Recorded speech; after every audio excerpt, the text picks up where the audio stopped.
दोस्तों, डर क्या होता है? वो जो हमें दिखाई देता है या वो जो हमारे कानों में धीरे से कुछ कह जाता है? 19 साल का आर्यन भी यही सोचता था कि उसे किसी चीज से डर नहीं लगता। लेकिन उस मंगलवार की रात ने उसे सिखा दिया कि कभी कभी डर का कोई चेहरा नहीं होता, सिर्फ एक आवाज होती है। आर्यन के कॉलेज की लाइब्रेरी को लेकर एक अजीब सी अफवाह थी। कहते थे कि जो भी लाइब्रेरी से सबसे आखिर में निकलता है, कोई अनजान साया उसके पीछे हो लेता है। आर्यन ने हमेशा इन बातों का मजाक उड़ाया। उसे लगा ये टॉपर बच्चों की एक घटिया साजिश है ताकि कंपटीशन कम किया जा सके। लेकिन असली खेल तो अभी शुरू होने वाला था। आर्यन का डिपार्टमेंट किसी जंग के मैदान से कम नहीं था और उस मैदान की सबसे बड़ी ट्रॉफी थी 3rd फ्लोर की आखिरी रो वाली विंडो सीट। वही एक अकेली जगह थी जहां चार्जिंग पॉइंट था। आर्यन ने पूरा हफ्ता मेहनत करके उस सीट पर अपना कब्जा जमा लिया था। टैबलेट, चार्जर, कॉफी, वो वहां अपना किला बनाकर बैठा था। तभी एक लड़का आर्यन के पास आया। भाई, क्या मैं ये प्लग यूज कर सकता हूँ? आर्यन ने उसकी तरफ देखा तक नहीं। नहीं, सीट मेरी है, आउटलेट मेरा है और ये मेरी जिंदगी है, चलता बन। वो लड़का खामोशी से चला गया, लेकिन उसकी वो खामोशी किसी बड़े तूफान से पहले का सन्नाटा थी। रात के 10 बजने वाले थे। लाइब्रेरी खाली हो चुकी थी।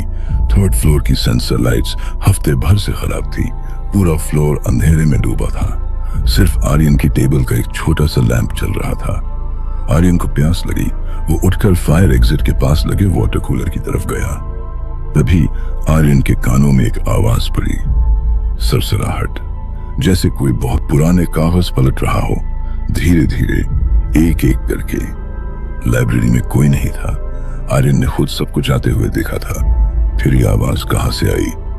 तभी एक ठंडी कांपती हुई आवाज आर्यन के कान के बिल्कुल पास गूंजी, आज भी मुझे कोई सब्स्टिट्यूट नहीं मिला। दूसरी आवाज आई, थोड़ी गहरी और भारी, वो देखो, रेड टी शर्ट वाला रोज सबसे आखिर में निकलता है। आर्यन के जिस्म में एक ठंडक सी दौड़ गई। उसने कांपते हुए अपने शरीर पर देखा। उसने लाल रंग की टी शर्ट पहनी थी। उस रात आर्यन सोया नहीं। बंद आंखों में उसे वो बिन चेहरे वाले साए दिखाई दे रहे थे।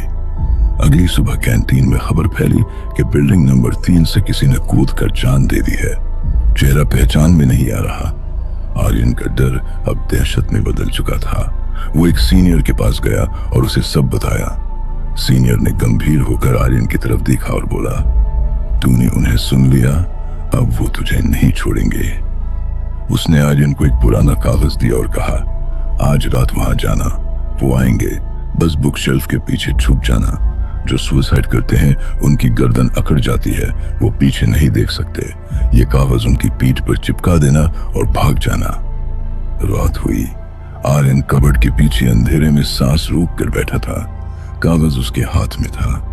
वो आया, एक धुंधला सा साया, आर्यन के बिल्कुल पास।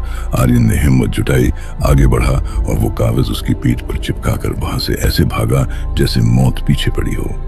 वो रात भर भीड़ वाली जगह पर बैठा रहा, कांपता रहा, सूरज निकलने का इंतजार करता रहा। लेकिन असली हॉरर भूत नहीं, इंसान की फितरत थी। सुबह 8 बजे जब आर्यन वापस अपनी लकी सीट पर पहुंचा तो वहां वही सीनियर बैठा था। वही सीनियर जिसने आर्यन को डराया था। वो एक लड़की के साथ मजे से चाय पी रहा था और आर्यन के चार्जिंग पॉइंट का इस्तेमाल कर रहा था।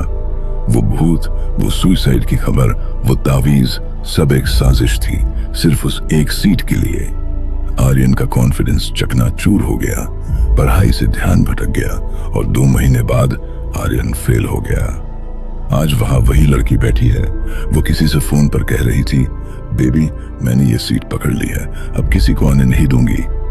आर्यन वहीं खड़ा रहा, चुपचाप, और बस यही सोचता रहा कि क्या उसके फेल होने की आवाज अब किसी को सुनाई देगी। तो दोस्तों, ये थी आर्यन की कहानी। कभी कभी इंसान का लालच भूत प्रेत से भी ज्यादा खतरनाक होता है। अगर आपको ये कहानी पसंद आई तो चैनल को सब्सक्राइब कीजिए और कमेंट में बताइए क्या आपने कभी किसी लकी सीट के लिए ऐसा कुछ किया है।